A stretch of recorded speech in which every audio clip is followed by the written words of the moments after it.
독일은 독점 플랫폼을 이용해서 이 택시부터 대리운전, 동네 미용실까지 소상공인들의 터전을 싹쓸이한다는 비난을 받고 있는 카카오 있죠. 또 네이버도 쇼핑 알고리즘을 조작해서 과징금 처분을 받았고, 쿠팡도 자사 브랜드 상품 노출 순위를 높인다는 그런 의혹을 받고 있습니다. 공정거래위원회에서 이런 디지털 플랫폼 사업자들의 독점과 갑질을 막기 위한 플랫폼 법을 마련하고 있었는데, 이 법이 사실상 물 건너갔습니다. 엊그제 이종호 과기정통부 장관은 이 플랫폼 기업 대표들을 모아놓고 이 법으로 규제하는 대신 자율 규제기구를 만들어서 플랫폼 기업들 자율에 좀 맡기겠다, 이렇게 밝혔습니다. 반면 미국은 민주, 공화 양당이 공동으로 플랫폼 기업 규제를 위한 이른바 5대 패키지 법안을 통과시켜서 지금 시행을 앞두고 있습니다. 이 법안 중엔 플랫폼 기업이 자신들의 이 독점 플랫폼을 이용해서 자사 상품이나 서비스 판매를 유리하게 할 경우에 그 사업체를 강제 매각시킨다는 그런 내용까지 담고 있습니다. 그간 자본주의의 역사로 봤을 때 이게 그냥 자본주의가 아닌 민주적인 자본주의는 회장님들의 양심에 맡겨선 절대 가능하지 않습니다. 잘못하면 엄한 처벌이 따른다는 이런 강제적인 법과 제도가 그나마 있을 때 최소한의 민주적인 모습의 자본주의가 가능했습니다. 네, 경제와 정의를 다잡는 홍반장, 저는 KBS 기자 홍사원입니다. 홍사원의 경제쇼 출발하겠습니다. 유튜브 오늘도 함께 갑시다.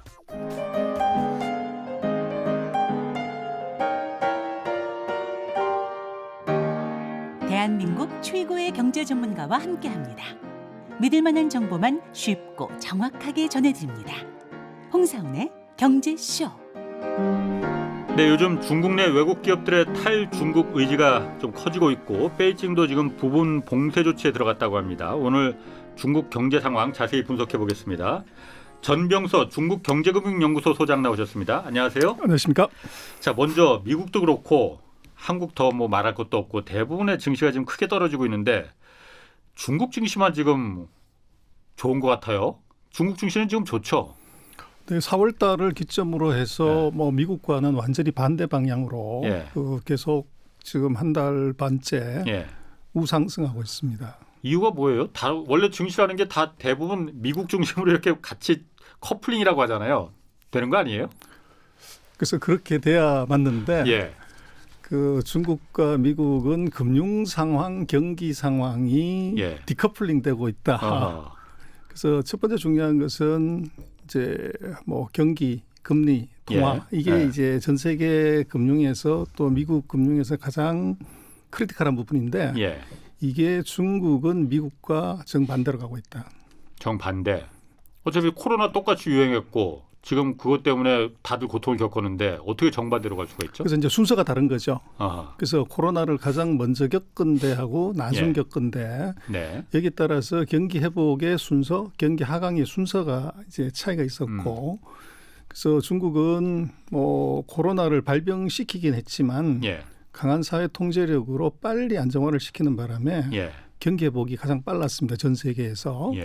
근데 미국은 트럼프 대통령이 이제 판단 미스였죠. 그래서 가장 늦게까지 코로나가 창궐을 했고 그러다 보니까 경기 회복이 가장 늦었습니다.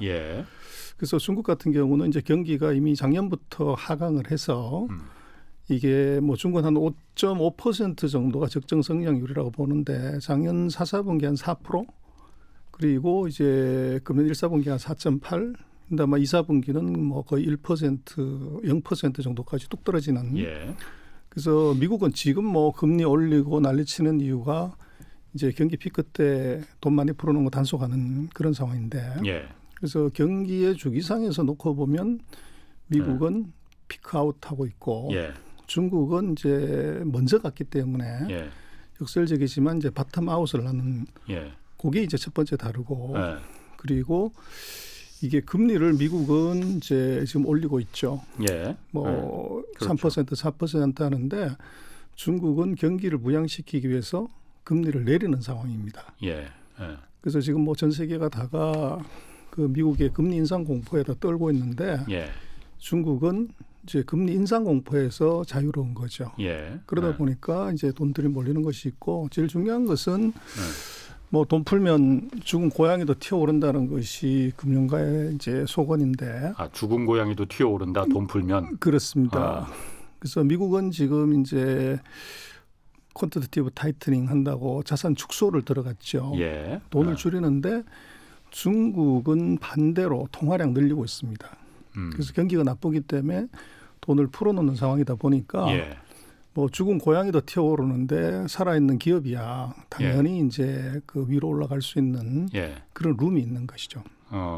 그러면은 처음에 사실 말씀하신 대로 중국 전 세계가 좀 다 지금 돈 풀었다가 지금 줄이는 긴축으로 가고 있고 금리도 지금 올리고 있고 그런데 중국만 거꾸로 그 정반대 방향으로 갔던 거였잖아요. 그래서 이렇게 가도 되는 거야? 뭐 그 우려를 많이 했었는데 지금 와서 보면은 그러면 그게 뭐 아직까지 그게 섣부리 그 판단을 할 수는 없지만은 중국 증시 혼자서 지금 괜찮고 그런 거 보면은 중국의 판단이 그러면 선택이 맞았던 겁니까 그러면은?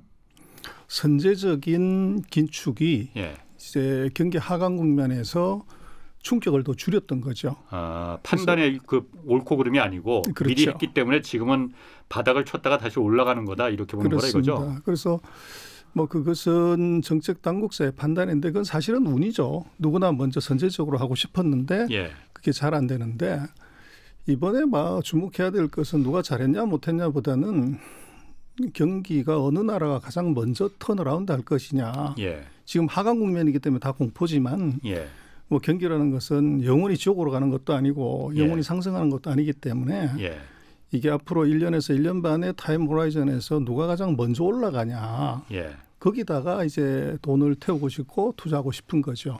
그 측면에서 놓고 보면 이번 경기에 전 세계적인 업턴은 중국이 가장 빠를 가능성이 높습니다.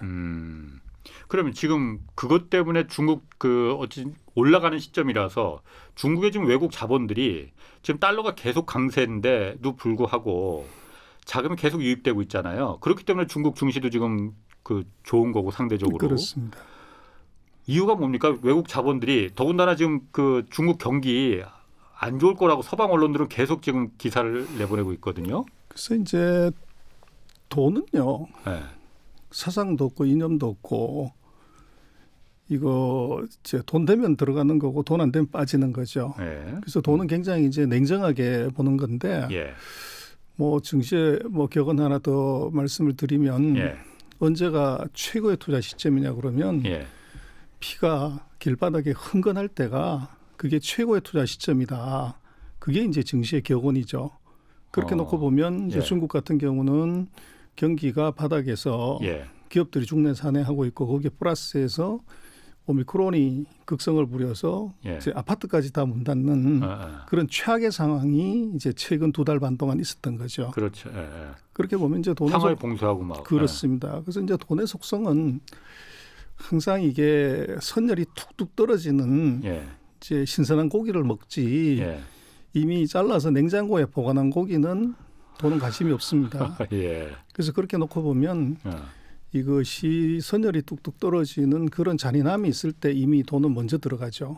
그게 이제 스마트마니 또 큰 손들의 액션인데 그 6월 달에 지금 3주째까지만 놓고 보면 금년 3월 달에 중국이 이제 오미크론이 극성을 부리면서 외국인이 한 450억 달러 정도를 빼갔어요. 45절 한 달에. 근데 6월 지금 셋째 주까지 거의 580억 달러인가를 갖고 들어왔어요. 그래서 이게 이제 아주 극명하게 다른 점인데 정확하게 보면 4월 달이 뭐 기억하시겠습니다만은 우리가 방송됐던 것 같은데 상하이를 이제 봉쇄 들어간다. 그 시기네. 바로 그 시점에 중국의 외국인 자금은 들어오기 시작을 했고 주가도 4월을 저점으로 해서 올라가기 시작을 한 겁니다. 그래서 결국은 이것이 그때 우리가 봤을 때는 가장 안 좋은 시점이었는데. 그렇습니다. 그래서 길거리에 그 사람이 하나도 없을 때 소비가 제로일 때 그때 스마트 마니는 들어간 거죠. 그래서 역시나 이번에도 돈의 예지력 그래서 길바닥에 피가 흥건할 때가 베스트 타이밍이다. 그게 정확하게 또 맞아떨어지는 그런 상황을 이번 중국 증시에서 보여준 것 같아요. 그 참 의외네. 그 상하이가 그러면 지금 말씀하신 대로 상하이 막 셧다운돼서 막 그 상하이 앞바다 항구에 컨테이너도 선들 둥둥 떠 있고 그래서 중국 경제 이거 큰일 났다 했을 때 그때가 이제 피가 흥건한 선열이 낭자할 때였으니 그렇죠. 돈들은 외국에 떠다니던 자본들이 그때 다 이때다 하고서는 먹을 고기가 있네 저기 그렇습니다. 하고선 들어간 거라 이거죠. 그렇죠. 결과적으로 성공한 거네요 그러면은. 그렇습니다. 그래서 이제 뭐 여러 가지를 생각할 수 있지만 그 누가 제일 똑똑하냐? 예.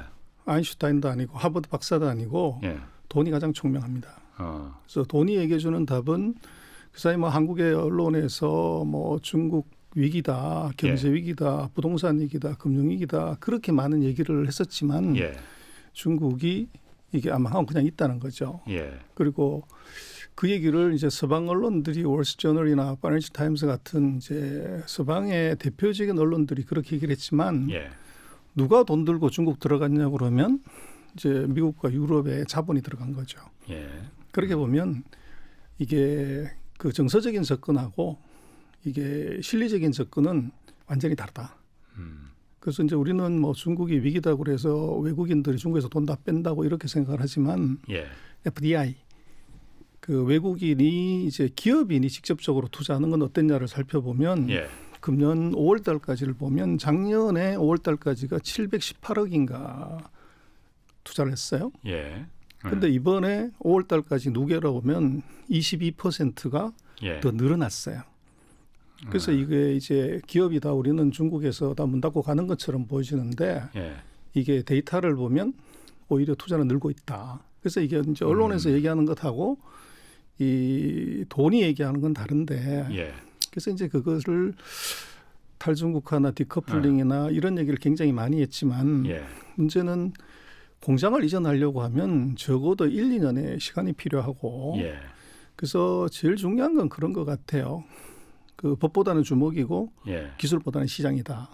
그래서 미국이 중국을 봉쇄해서 이것을 압박해서 이제 기존의 그런 무례한 것, 오만한 것, 또 잘못된 걸 고치자고는 하지만 예. 문제는 그게 돈이 걸리게 되면 예. 이제 기업들은 오히려 시장을 본다는 거죠. 그래서 뭐 대표적인 게 그 앨런 머스크인 것 같아요. 그래서 미국의 대통령이 2명의 대통령이 첨단 기술 중국 가져가지 마라. 중국에 공장 짓지 마라. 공장 빼라.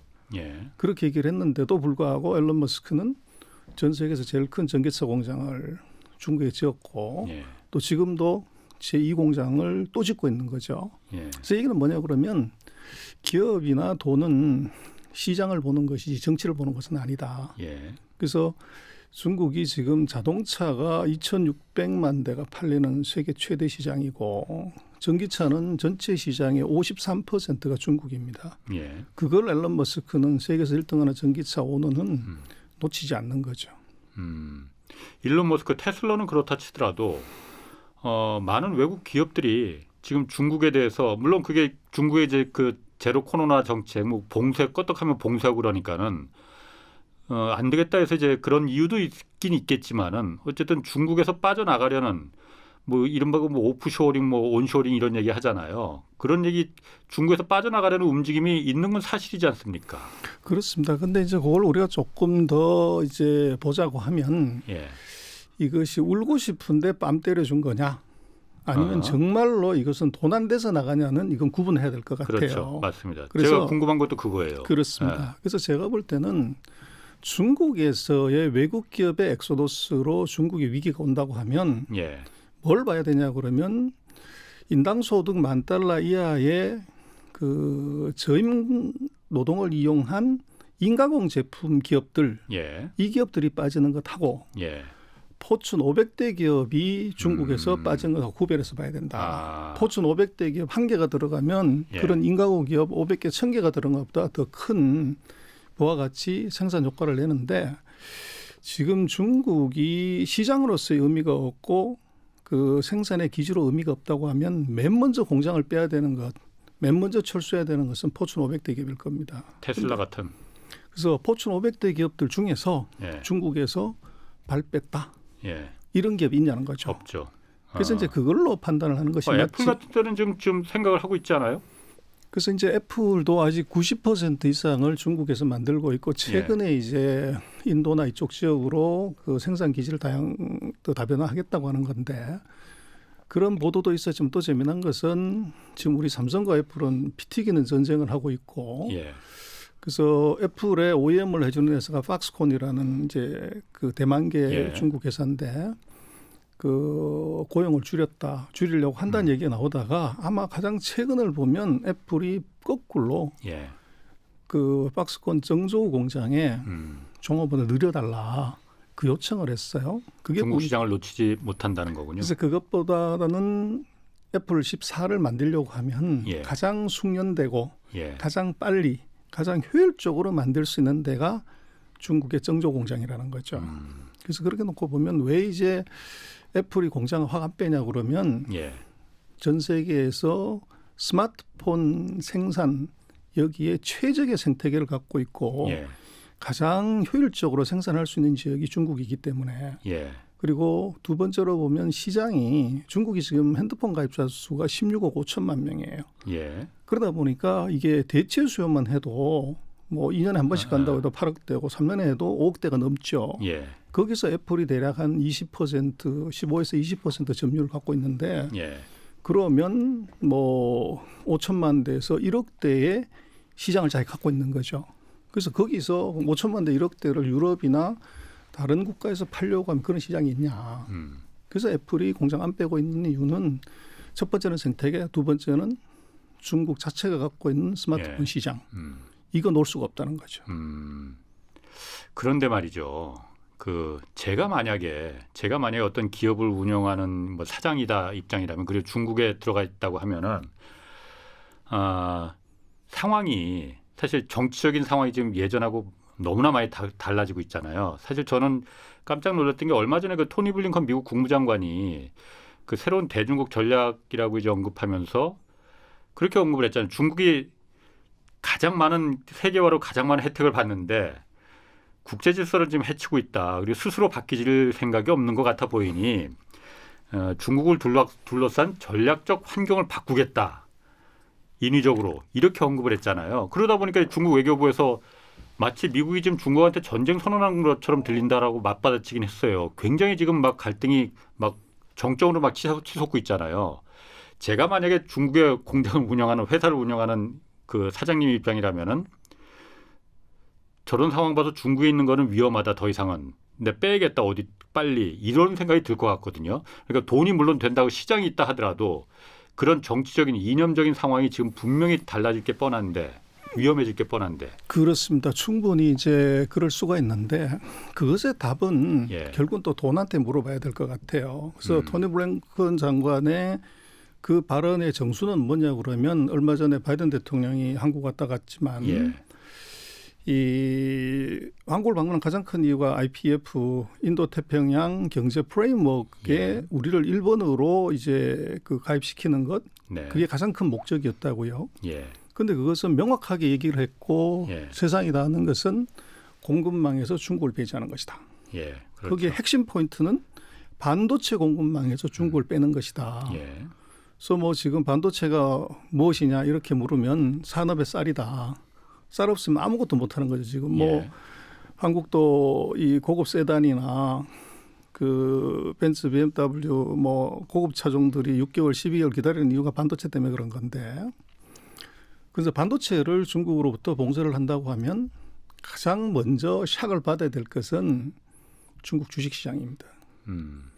그래서 중국 시장이 대폭락을 해야 되는데 안 그러네. 멀쩡하고 예. 계속적으로 올라가고 있다는 거죠. 이 얘기는 그러게요. 무슨 얘기냐 그러면 그 토니 블링컨이 얘기한 그것이 실효성이 있냐는 거를 이걸 기업이나 돈 알고 있다는 거죠. 아, 기업이나 돈은 토니 블링컨 장관이 한 말이 저게 실제로 적용되지 않을 것이라고 보고 있는 거군요. 그러면. 그렇죠. 돈이 얘기해 주는 답은. 아, 그래서 중국 주식시장이 안 떨어지는 거다. 그렇죠. 그래서 이제 안을 자세히 들여다보면 IPF를 보면은 예. 이 아젠다는 대단히 좋아요. 예. 중국을 완전 봉쇄해서 뭐 이렇게 할 수 있는데 거기에 이제 함정이 세 가지가 보이죠. 첫 번째는 이것은 국가 간의 협약이나 조약이 아닙니다. 그래서 그렇죠. 예. 미국 상무부하고 우리 산자부가 이제 합의 보면 바로 할 수 있는 이제 이 국가 간의 협약이 아니기 때문에 예. 위반했을 때 제재 조항이 없습니다. 그렇죠. 예. 그리고 두 번째는 이게 아주 어디선가 한번 본 듯한 이제 이게 기시감이 있어요. 그게 뭐냐 그러면 EPN입니다. 트럼프 대통령 때 보면 예. 경제 번영 네트워크라고 이코노미 프로스페리티 네트워크라는 거를 해가지고 예. 그걸 아시아를 돌아다니고 한국도 와서도 가입하라고 난리를 쳤는데 문제는 예. 선거에서 져버렸어요. 그랬더니 지금 EPN이 있는지 없는지도 모르죠. 근데 앞으로 2년 뒤에 예. 바이든 대통령이 재선에 만약에 실패한다. 예. 지금 뭐 연세로 보면 퇴임하시면 82세신데 예. 그러면은 바이든 대통령이 연임을 못하는 경우에는 새로운 대통령이 바이든 대통령 IPF를 유지할 거냐. 예. 이 문제가 당장 걸리고 세 번째로는 이걸 가입했을 때 예. 실익이 있어야 됩니다. 국가 간의 동맹, 협약 뭐 이런 예, 것은 예. 첫 번째 이걸 가입하는 아시아 국가들 입장에서는 관세 조항이 없어요. 다른 그렇죠. RCEP도 그렇고 CPTPP도 그렇고 관세 인하가 다 들어가 있는데 예. 관세 인하가 안 들어갔다고 그러면 이것은 실제적으로 당장 도움이 안 돼요. 두 번째는 이런 것들을 공급망에서 중국을 봉쇄했다고 그럴 때 중국이 절대 가만히 있지 않을 거라고요. 그 나라에 대해서 보복을 하거나 뭔가 반대로 압력을 넣을 건데 이 압력을 미국이 막아준다거나 견제해 준다는 얘기가 없어요.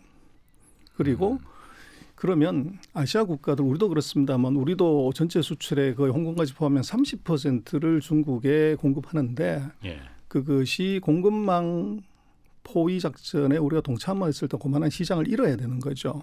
그 이런 시장에 대해서 미국이 보상한다거나 예. 또는 대체를 해준다거나 하는 그런 보장은 전혀 없습니다. 예. 그렇게 놓고 보면 그 세 가지 측면에서 놓고 보면 IPF는 굉장히 좋은 정치적인 구호성 정책으로서는 최상이지만 기업의 입장에서 돈의 입장에서 따져보면 구멍이 세 개가 나 있는 이제 그런 정책일 수가 있는 거죠. 그래서 돈은 뭐 굉장히 영악하기 때문에 아마 그런 것들을 이제 보고 있는 것 아닌가. 그 구멍이 세 개 나가 있다는 건 그냥 일반적으로 하시는 말씀인가요? 아니면 구멍이 세 개라는 게 특별하게 어떤 뭐 의미를 갖고 있는 건가요? 그런 건 아닌가요? 근데 뭐 그런 건 아니고요. 방금 말씀드린 것처럼 허술하다 이거죠, 그냥. 그렇죠. 구멍이 뻥뻥 뚫려서 막상 액션을 들어갔을 때 거기에 이제 가입된 국가들이 중국의 보복을 감내하고 액션을 할 만한 경제적 동인이 보이지 않는다는 거죠. 그 중국의 보복이라는 게 사실 처음에도 그게 굉장히 우려스럽긴 했지만은 사실 우리 입장에서 봤을 때는 중국이 우리를 예전에 한국이 아니고 함부로 보복할 수 없을 만큼 한국에 기대고 의지하는 것도 많잖아요. 당장 반도체도 마찬가지고. 그거는 이제 우리로서는 그렇게 해석할 수 있는데 굉장히 기분 좋은 일이고 그렇지만 반대로 중국의 입장에서 한번 생각해 볼 필요가 있을 것 같아요. 그래서 반도체 공급망에서 중국을 배제한다고 그러면 중국의 IT 산업 4차 산업혁명은 바로 올스톱입니다. 그러면 거기에 일본으로 가입한 한국에 대해서 왜 이제 액션을 안 하고 있냐. 그걸 이제 한국을 대접해서 그렇고 우리의 위상 때문에 그러냐. 그것보다는 제가 볼 때는 한국이 가장 약한 고리이기 때문에 그렇다. 한국이? 그렇죠. 지금 바이든 대통령이 이해하는 치포. 반도체 공급망에서 중국을 배제시키기 위해서는 미국의 기술, 일본의 소재, 일본과 미국의 장비, 그리고 대만하고 한국의 첨단 반도체 생산 공장. 요거를 통제를 해버리면 첨단 반도체는 100%가 완벽하게 통제가 되는 것이죠. 그렇죠. 그러면 중국으로서는 4차 산업혁명 첨단 반도체를 구하기 위해서는 이 4개 동맹군 중에서 누구를 공략하고 누구를 이제 협력을 할 수 있냐는 룸을 보면 미국 절대 안 되고 일본 당연히 같은 편이고 대만은 적대국이단 말이에요 지금. 그럼 거기서 가장 약한 고리가 한국이기 때문에 한국한테 있어서는 이것은 적대적으로 가게 되면 얻을 수 있는 실익이 없다는 거죠. 그래서 우리한테 유화 제스처를 쓰지만 결정적인 순간에 액션을 했을 때 제가 볼 때는 중국은 절대 가만히 있지 않습니다. 그래서 그것을 반도체를 우리가 공급을 안 했다고 해서 반도체 공장을 문 닫게 하거나 반도체를 제재하는 것이 아니고 뭐 꽁 대신 닭이고 뭐 이런 건데 우리한테 아주 치명적인 약점이 하나 있죠. 바로 요소수입니다. 지난번에 우리가 요소수 사태 터졌을 때 예. 정말 난리가 났지만 뭐 결과적으로 놓고 해프닝이었어요. 예. 근데 그때 우리가 이제 결정적인 제가 볼 때는 전략적 실수 하나는 한국의 모든 언론에서 우리가 대중국 의존도가 75%가 넘는 품목이 688개나 있다는 걸 광고를 했어요. 정부에서도 아마 그렇게 발표하지 않았었나요? 그렇죠. 그런데 중국은 사실은 우리가 거기에 600개인지 500개인지를 의존하는지도 몰랐고 예. 알지도 못했던 거죠. 그러면 이걸 우리가 대대적으로 물론 이제 요소수 사태에 대한 우리 준비를 얘기를 하려고 한 것이지만 결과적으로 놓고 보면 예. 반도체는 가만 내버려두고 필요하니까 예. 다시 요소수를 똑같이 지금처럼 전에처럼 수출을 중단시킨다고 그럴 때 한국에 지금 아마 화물차 그 파업은 이건 게임도 안 될 겁니다. 이런 현상이 나타나서 그게 688개나 있다는 거죠. 예. 그래서 그렇게 놓고 보면 제가 볼 때는 중국이 한국을 대접해서라기보다는 자기네들의 결정적인 약점을 보완할 수 있는 유일한 약한 고리이기 때문에 어떻게 보면 협상의 여지를 남겨놓고 계속 워치를 하고 있는 것이지 예. 한국의 존재나 어떻게 보면은 힘에 대해서 예. 이걸 대접해서 하는 건 아닌 것 같아요. 그래요. 그럼 또 하나가 지금 뭐 그거 연결해서 지금 이달 말에 그 스페인 마드리드에서 그 나토 북대서양 지역기구 그 정상회의가 열리지 않습니까? 나토는 사실 뭐 경제하고 상관없이 그건 군사 동맹이잖아요. 여기 어쨌든 그 나토에서 우리나라, 한국하고 일본, 호주, 뭐 뉴질랜드 이런 나토하고 상관없는 없어 보이는 나라들 정상들을 초청했단 말이에요. 여기 우리나라도 지금 윤석열 대통령도 그 지금 참석하기로 했잖아요. 근데 여기서 나토에서 이번에 그 새로 뭐 발표한다면서 중국을 새로운 나토의 위협으로 지정을 하겠다라는 거잖아요. 이러면은 이게 어쨌든 한국이 좀 곤란해지지 않을 그런 우려들이 좀 있습니다. 물론 초청했는데 안 간다고 하기는 참 곤란할 거예요. 그런데 어떻게 해야 되는 건지 저도 사실 좀 고개가 좀 갸웃갸웃하거든요. 이게 해법이 있을까? 초청했는데 안 갈 수도 없는 거고 참석한다고 하면 중국이 이게 완전히 군사동맹인데 중국을 적으로 놓자는 물론 우리가 나토에 가입하는 건 아니지만은 전 소장님 의견은 좀 어떻습니까? 제가 볼 때는 나토에 관한 문제는 우리는 병풍을 하나 얻었다. 병풍? 예, 제사 지내고 행사할 때 뒤에 치는 병풍. 그래서 미국이라는 지금까지는 우리가 뭐 최근 몇 년 사이는 사실은 미국과 관계가 소원해지는 바람에 중국과의 관계에서는 우리 실력으로 사실은 협상을 했고 붙었지 미국의 힘을 크게 이용한 적이 사실은 없지 않습니까? 그런데 이번 정부 들어서서 그런 이제 전략은 미국이라는 큰 병풍 하나를 우리가 얻는 것 정도로 보여지고 거기에 대해서 중국이 어떻게 이제 한국한테 대응하고 그 보복할 거냐는 문제는 제가 볼 때는 이게 이번 우크라 사태가 좋은 교범이 될 것 같아요.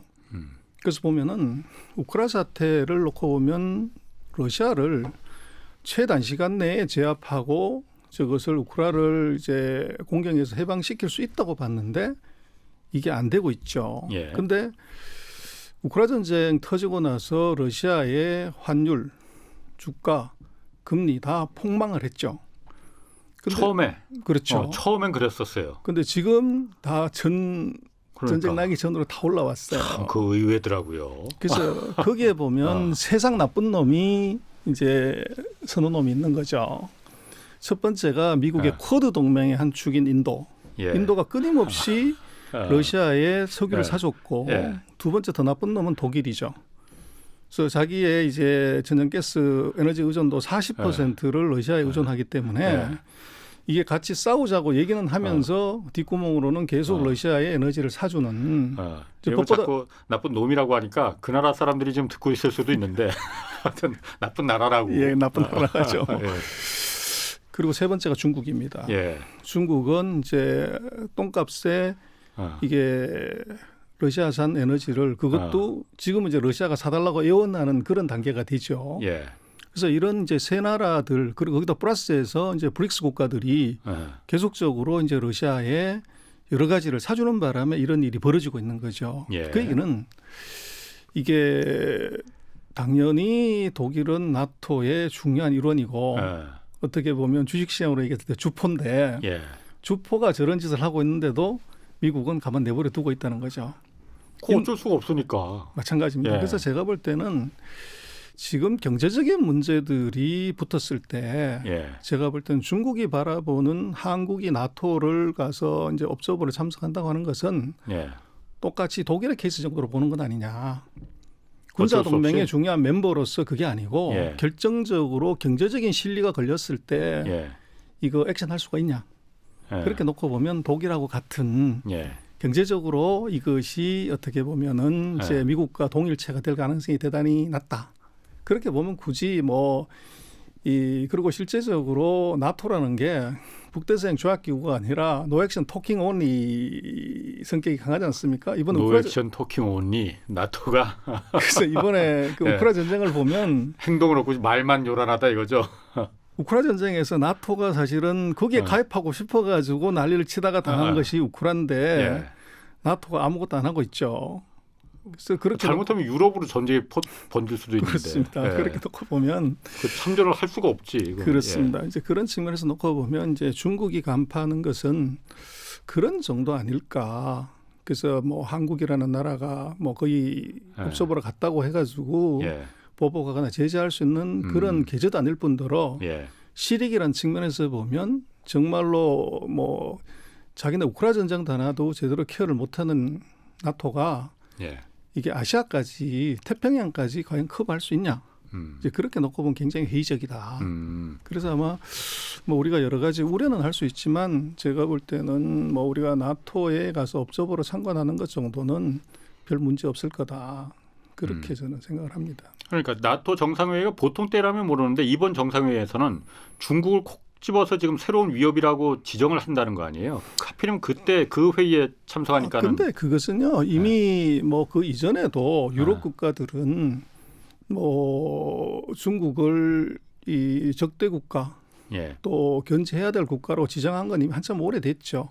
오래됐고 이제 이슈가 있을 때마다 그걸 반복하는 정도고. 예. 그리고 이제 뭐 최근 사건으로 보면 5G 그 미국이 이 하웨이 장비를 쓰지 마라 다 퇴출시키자. 예. 국가 정보를 빼가는 스파이 칩이 들었기 때문에 그렇게 얘기를 했고 유럽 동맹은 당연히 그것을 다 억셉트를 해야 되는데 거기도 또 나쁜 나라가 몇 개가 있죠. 거기 이제 독일이나 프랑스나 영국이 이게 나는 싫어라고 이제 얘기를 한 거죠. 그래서 그런 일들이 이제 같이 벌어졌기 때문에 그것이 이번에 그 중국을 견제하기 위한 나토 회의라고 하지만 실제로 구체적으로 어떻게 액션할래? 이제 그걸 놓고 보면 실행 단계에서 역시나 지금까지 왔던 그런 정도 말은 그렇게 했지만 각국의 이해관계에 따라서 액션은 표리가 부동한 이제 그런 일들로 갈 가능성이 있어 보입니다. 나토가 노 액션 토킹 온이라는 거는 전 소장님이 그냥 지어내신 거예요? 아니면 원래 그때 알고 있는 말인가? 딱 와닿는데. 자, 그 아까 잠깐 얘기하셨지만 그 얘기 한번 해볼게요. 그러면은 러시아가 처음에 막 그 루블화 막 그 같이 막 떨어지고 막 하이퍼 인플레이션 와서 이제 러시아 곧 무너진다 경제 위기 때문에 저 못 버틴다 했는데 결국은 지금 그게 아무 제재 경제제가 효과가 없었던 게 석유 천연가스 이런 걸 다 아까 말씀하신 세 나쁜 나라는 아니고 하여튼 세 나라가 다 사줬다는 거잖아요. 중국 같은 경우에 가장 많이 사준 것 같아요. 중국이 지금 보면은 그 원유를 가장 많이 수입한 나라가 기존에 사우디아라비아였는데 지금은 러시아로 그게 1등이 바뀌었다고 그래요. 중국은 이렇게 많이 사주는 게 싸서 사주는 겁니까? 아니면 의리 때문에 사주는 겁니까? 뭐 둘 다일 수도 있고 아닐 수도 있는데요. 중국은 실제적으로 뭐 중국이 세계 6대 산유국이거든요. 그럼에도 불구하고 전 세계에서 석유를 가장 많이 수입하는 나라입니다. 그래서 거의 한 74% 정도를 수입을 해요. 그러다 보니까 자기네 절대적인 이 수요를 못 맞추는 게 있죠. 근데 거기에 이제 그 싼 값에 국제 가격보다는 뭐 거의 절반 가까운 가격에 이 서비스를 그것도 매달려서 해주겠다고 하기 때문에 러시아가 이것은 뭐 중국으로서는 재고만 쌓아놔도 이익을 보는 그걸 예. 되팔아도 되니까 그래서 그렇게 놓고 보면 이게 메이드 인 러시아는 이것은 예를 들어서 60불이면 이게 메이드 인 차이나가 되면 120불 받을 수 있는 거죠. 그래서 이것은 뭐 경제적인 이유에서든 실수의 입장에서든 예. 중국으로서는 싼 값에 에너지를 확보하는 데 오히려 더 큰 의미가 있는 것 아닌가 싶습니다. 의리보다는 싼 값에 정말 실리적인. 그렇습니다. 그럼 중국 입장에서는 어쨌든 미국 중심으로 해서 경제 제재가 러시아에 서방의 경제 제재가 러시아에 집중되고 있잖아요. 중국 입장에서는 우리가 싸게 살 수 있는데 무슨 경제 제재야? 우리 그런 거 신경 안 써. 이런다는 얘기인가요? 그렇죠. 그래도 괜찮은 거예요, 그러면은? 그래서 이제 제재를 러시아도 뭐 그렇게 제가 볼 때는 예. 이번 우크라 전쟁에서 두 가지가 보여지는데 하나는 전 세계가 예. 이 에너지의 볼모가 됐다. 뭐 유럽이든 미국이든 한국이든 미국도 난리 난 게 다 에너지 가격 폭등이 그렇죠. CPI의 급등으로 이어졌고 이게 금리고 예. 이게 자본시장으로 간 거고 예. 유럽은 아마도 푸틴은 뭐 겨울까지 날 추워지기를 찬바람 불 때까지 무조건 기다릴 수밖에 없죠. 그렇게 되면 에너지 수는 더 늘어날 그렇죠. 건데 과연 유럽이 어떤 스탠스를 취할 거냐 그러면 당장 뭐 전기가스 파이프를 어디서 가져올 수가 없다고 하면 예. 이것은 이게 얼어 죽든지 아니면 이제 하회하든지 이런 이제 아주 유럽으로서는 나쁜 상황이 오기 때문에 푸틴으로서는 이제 유럽을 그리고 간접적으로는 아이러니하지만 이 오바마 대통령의 오판이 전 세계를 에너지 볼모로 만들어 버리는 오바마? 죄송합니다. 바이든? 바이든이 예. 이제 이런 일이 벌어진 것 같고 예. 두 번째로는 바이든 대통령이 아마 선거 때도 그랬었고 기후 협약, 예. 탄소 중립 예. 이걸 굉장히 중요한 이슈로 냈지만 이게 다 꽝이 되는 전 세계 그러게요. 모든 나라들이 석탄 더 증산하고 예. 이게 더 많이 화석연료를 쓰는 이제 이런 일이 벌어진 것 같아요. 역설이 나왔어요. 그렇습니다. 그래서 그 두 가지가 이게 어떻게 보면 우크라 전쟁이 만들어낸 참사인데 예. 그래서 이게 거기서 끝나면 되는데 문제는 이게 에너지를 보유한 러시아나 식량을 보유한 우크라 이외에 다른 동남아 국가 인도네시아부터 또 칠레, 멕시코 심지어는 아프리카까지가 예. 이게 나도 있다. 예. 그래서 이게 원자재를 어떻게 보면 지금까지는 선진국의 약탈 대상에서 예. 이걸 국유화를 하면서 무기화를 해버리는 거죠. 그래서 앞으로 지금 뭐 우크라 전쟁이 언젠가는 끝나겠지만 이제는 그게 큰 세계 경제의 다른 충격은 기술이 있어도 소용없고 공장이 있어도 소용없다.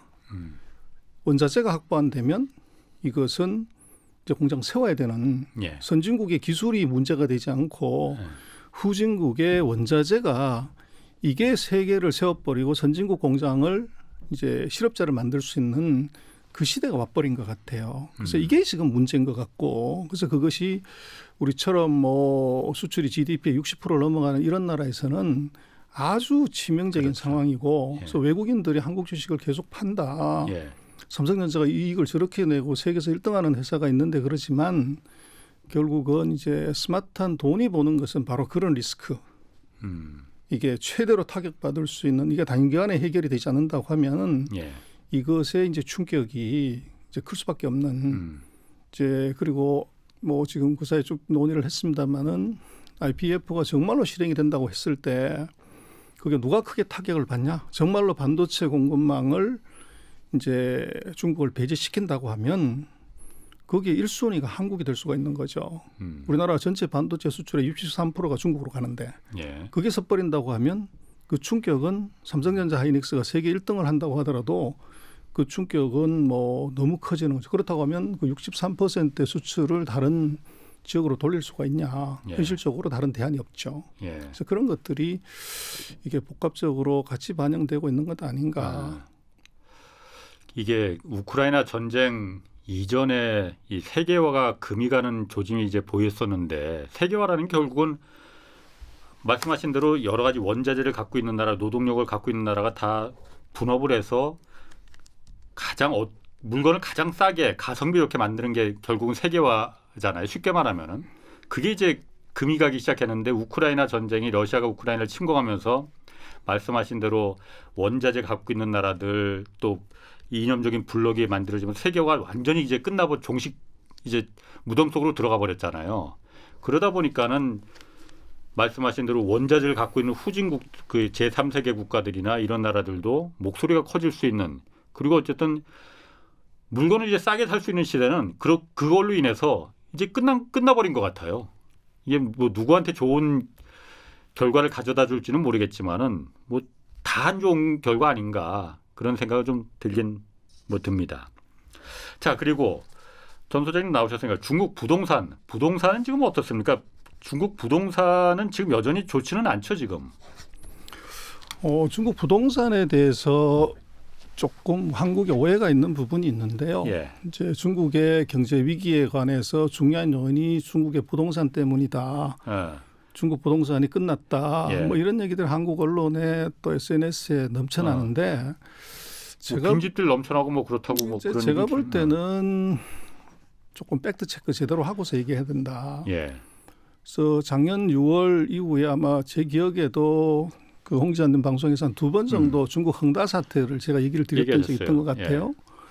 그때도 이제 중국의 1위하는 부동산 회사의 부도는 중국 부동산 업계 부도고 이것이 중국의 경제 위기, 금융 위기로 간다는 것이 뭐 거의 정설처럼 흘러다녔는데 예.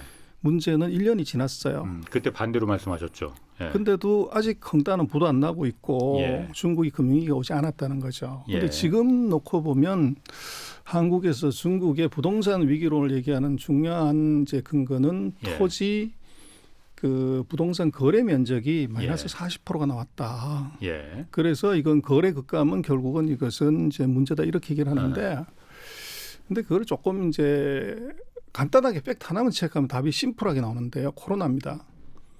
그래서 처음에 이제 그런 논의를 잠깐 했었지만 예. 중국이 3월 달부터 실질적으로 도시 봉쇄를 들어가요. 네. 3월 중순부터 시작을 해서 4월, 5월 2달 반 동안 봉쇄를 했기 때문에 예. 그 봉쇄라는 것의 정도는 학교를 못 가는 정도가 아니라 아파트 밖으로 못 나가게끔 봉쇄를 했으니까 예. 그럼 그 사이에 부동산 사러 복덕방에 갈 수가 없었죠. 예. 그래서 마이너스가 나온 거고 최근 6월 달 지금 이제 6월 1일부터 풀렸는데 최근 3주간의 격주 데이터로 놓고 보면 일간 부동산 거래량이 주요 30대 도시를 보면 1월 초 정도 수준, 그 정도 수준으로 순식간에 회복을 했어요. 그래서 제가 볼 때는 이게 부동산의 수요가 없어진 게 아니고 2달 반 동안 밖에 못 나가는 바람에 예. 분노의 부동산 구매가 지금 이루어지고 있는 거죠. 그래서 이것은 제가 볼 때는 부동산 거래 면적의 감소나 착공 면적의 감소는 예. 이것을 위기로 보는 것은 넌센스다. 예. 그리고 이 부동산은 제가 볼 때는 금년 하반기에 중국 정부가 경기 부양을 한다고 하면 가장 중요한 아이템 2개를 고르라면 첫 번째 자동차, 두 번째가 부동산입니다. 자동차와 부동산. 그렇습니다. 그래서 자동차는 뭐 중국도 이 내구 소비재 최대 품목이 자동차고 예. 그리고 부동산을 왜 손을 대냐 그러면 어느 정부도 마찬가지지만 중국 같은 경우 부동산 투자가 GDP 18%예요. 예. 거기서 10% 늘리면 바로 1.8이 늘어나는 거고 20% 늘리면 3% 늘어나게 돼 있어요. 근데 이게 부동산을 부양을 하게 되면 당장 시멘트하고 철근하고 건자재가 예. 좋아지고 예. 건물이 완공이 되는 단계에 들어가면 가구 바꾸니까 가구 그리고 가전제품 자동차까지가 줄줄이 사탕으로 이것이 연관 효과가 커요. 예. 그래서 중국이 하반기에 제가 볼 때는 부동산의 그 사이에 이 억제시켜놨던 정책을 대거 풀고 있고 이미 예.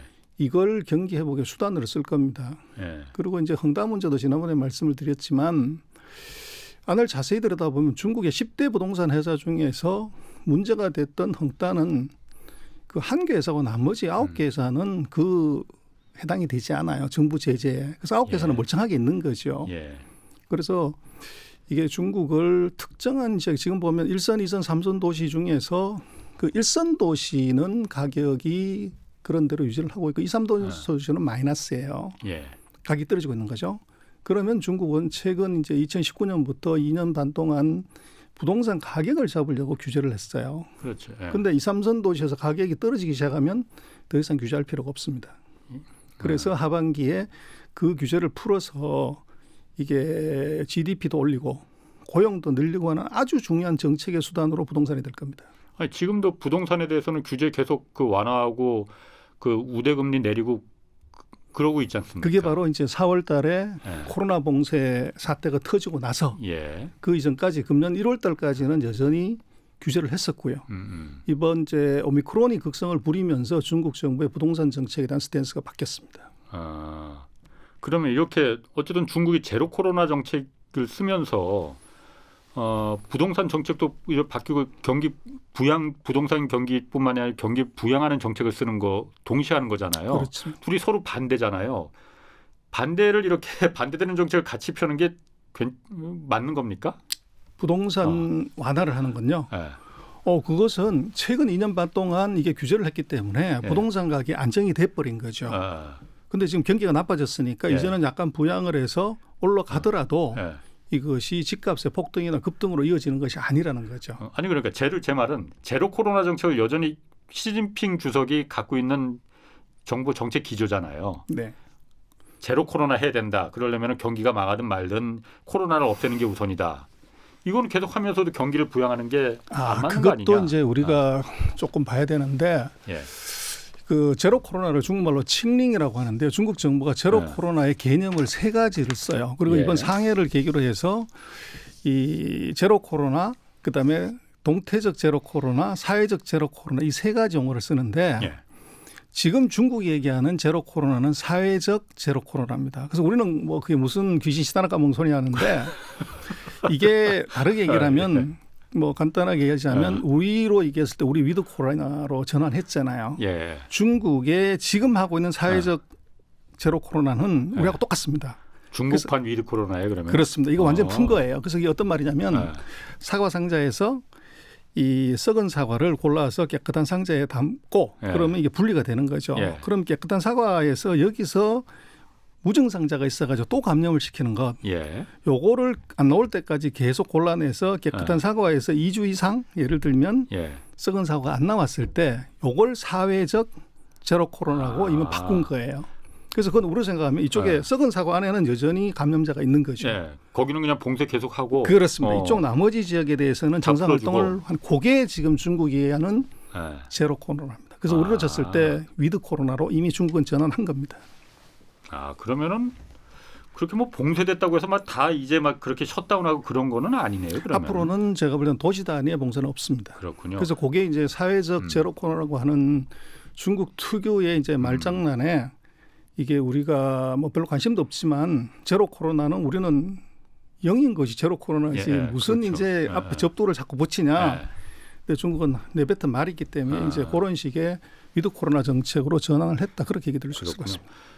저 나오셨으니까 시진핑 주석하고 지금 10월에 3년임 이제 결정되잖아요. 시진핑 주석하고 리커창 총리. 중국은 원래 권력이 그렇게 양분돼 있잖아요. 총리와 주석이.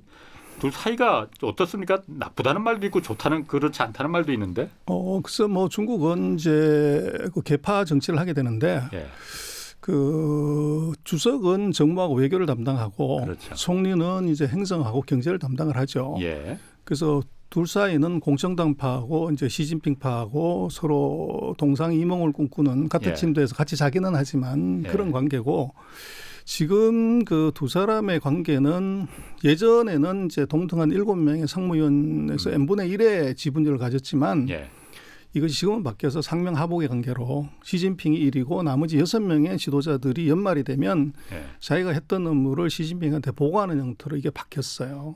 그래서 이것은 이제 상하 관계로 바뀌었다 이렇게 볼 수가 있고 동등한 권력 관계가 아니고 그렇죠. 그리고 이제 우리로는 뭐 최근에 시진핑이 이번 오미크론 사태를 가지고서 뭐 여러 가지를 얘기해서 그 시진핑 주석에 대해서 뭐 반기를 들었다 이런 보도 많이 나오지만 자세히 봐야 되는 것은 중국은 총리는 연임할 수 없어요. 3년이면 안 됩니다. 그리고 총리는 주석을 한 적이 지금까지 없습니다. 그래서 그렇군요. 알겠습니다. 오늘 뭐 거기까지 듣겠습니다. 오늘 아주 재밌었습니다. 나토 특히 재밌었어요. 자, 전병서 중국경제금융연구소 소장이었습니다. 고맙습니다. 예. 내일 오전 11시에는 유튜브로 경제쇼 플러스 업로드됩니다. 최백은 교수의 그 디지털 경제 생태계에서 생존하는 방법 살펴보겠습니다. 홍사원의 경제쇼였습니다.